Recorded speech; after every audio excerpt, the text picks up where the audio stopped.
সাম্প্রতিক দেশের অবস্থা কেমন ছিল তা হয়তো না বললেও চলবে।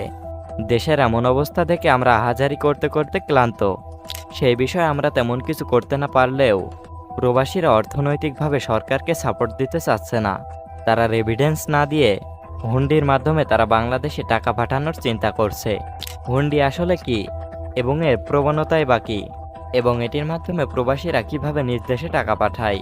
হুন্ডি বলতে সাধারণত যা বোঝায় তা হলো নন ব্যাংকিং চ্যানেল বা অবৈধ চ্যানেলে বিভিন্ন কৌশলে দেশের সরকার ও আইন শৃঙ্খলা বাহিনীর চোখ ফাঁকি দিয়ে এক স্থান থেকে অন্য স্থানে অর্থ অনায়ন বা ট্রান্সফার করা হয়। এবং একটা দেশে রিজার্ভের উপর যতটুকু চাপ পড়ে তার মধ্যে অন্যতম হলো হুন্ডি তেলেশমাতি। যেহেতু এটি একটি অবৈধ কার্যক্রম, সেহেতু এখান থেকে এক পয়সাও সরকার ভ্যাট পায় না। সুতরাং প্রবাসীরা রেভিডেন্স না পাঠালে দেশের আর্থিক অবস্থা ক্ষতির মুখে পড়তে পারে বলে বলা হয়।